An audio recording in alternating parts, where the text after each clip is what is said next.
They danced across the loom, grabbing thread, chalk, scissors, and wooden shuttles with terrifying speed. The heads were even worse. At first I noticed four. None of them belonged where a head should. One protruded from what looked like a knee, mounted upside down. Its neck disappeared into a twisted thigh, while a ring of plastic fingers erupted from the top of its skull, digging into the leg beneath it. Another dangled from the end of a long arm, swaying back and forth like the glowing lure of a deep-sea predator. A third was buried sideways inside the tangled mass of limbs. Someone, or something, had carved a jagged mouth into its smooth plastic face. The mouth snapped open and shut over and over, gnashing at the loom as if trying to bite it apart. Then I saw the one that faced me. It rested where the creature's head should have been. At least, part of it did. It wasn't one mannequin head. It was two. They had been crushed together with such horrifying force that the plastic had warped into a single fused shape. Their faces overlapped, melted into each other like softened wax. The eyes were gone. Each face had an empty socket, where one eye should have been, and between them was a larger shared hole torn through both skulls. I could see straight into the hollow interior of their heads. Then, the fused face smiled, its mouth stretched impossibly wide, splitting far beyond anything a human jaw could manage. Rows of gleaming silver sewing needles lined its mouth like razor-sharp teeth. It screamed. The sound was like sheets of metal being ripped apart. Before I could even react, it moved. In less than the blink of an eye, the creature vaulted over the loom and charged toward me. Its countless hands and feet hammered against the wooden floor in a frantic, uneven rhythm. I should have done something. I could have shoved a table in front of the opening. I could have cut more of the crimson threads. I could have tried anything. Instead, I panicked. The tailoring shears flew from my hand toward the monster. I didn't wait to see if they hit. I ran. I tore through the twisting corridors as fast as my legs would carry me. Now that I'd seen the truth, the rooms no longer fooled me.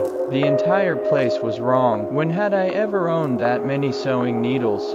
How had I failed to notice that the shelves of folded fabric climbed far higher than the ceiling should have allowed? How long had this nightmare existed behind my shop? How much of my world had already been replaced? I crashed through narrow passageways, slamming into tables and scraping against walls as I desperately searched for a way out. Heavy curtains brushed against my face as I shoved them aside. Then I froze. The corridor ahead was filled with mannequins. For one horrifying second, I thought I'd somehow run in a circle. I thought the creature had cornered me, but these weren't fused together into that impossible monstrosity. They stood separately, perfectly still. They were mine.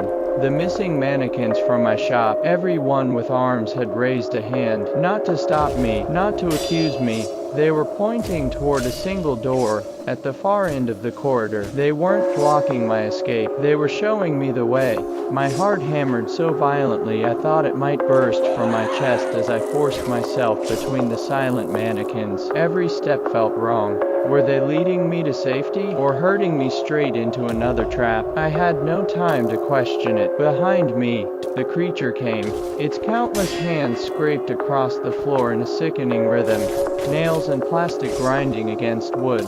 The sound grew louder with every passing second, like something starving that had finally caught the scent of its prey. Closer, closer, almost close enough to touch me. The mannequins pointed toward a single door. I threw myself through it without thinking. For one glorious second, I believed I had escaped. I stood in the front room of my tailor shop. The familiar shelves, the cluttered workbench, the piles of folded fabric. Everything looked normal again. The front door was only a few steps away. Freedom. I sprinted, my fingers wrapped around the doorknob, and the moment I tried to turn it, it unraveled. The cold metal dissolved beneath my hand, twisting apart into dozens of coarse strands that slipped through my fingers like living thread.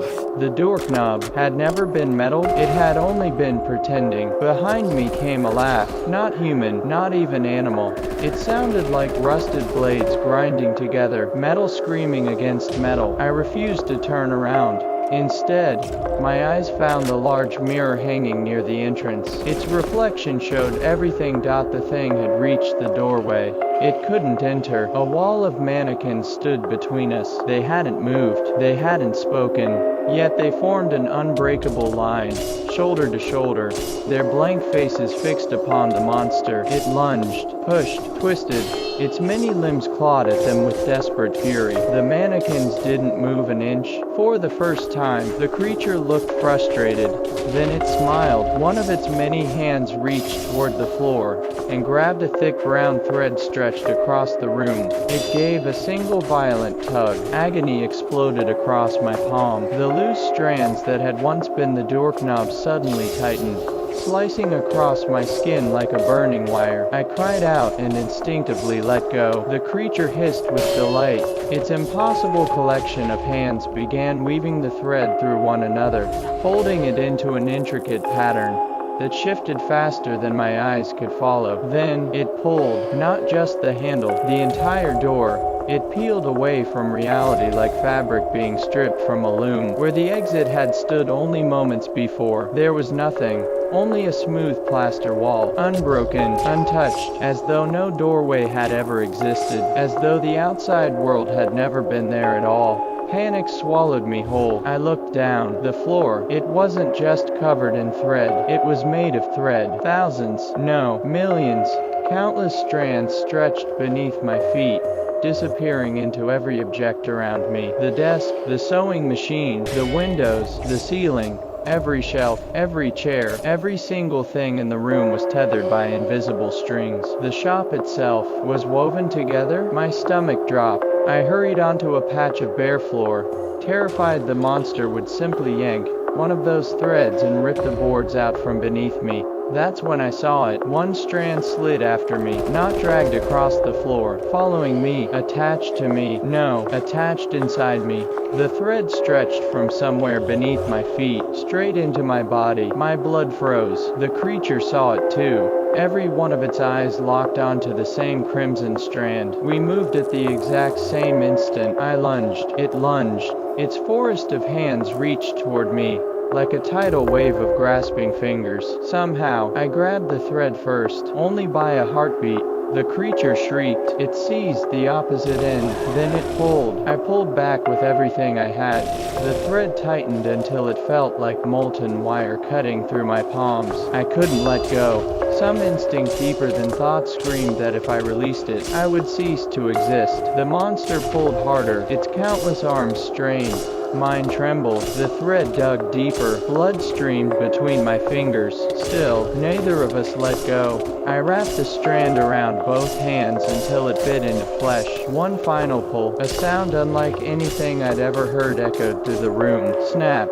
Pain erupted through every nerve in my body at once. Not from my hands, from everywhere. It felt as though every bone, every muscle, every memory had been ripped apart simultaneously. I screamed. My legs gave way. I staggered backward, barely able to stay upright. One horrifying thought flooded my mind. Olivia had become nothing more than a pile of cloth and thread. Had I just done the same to myself?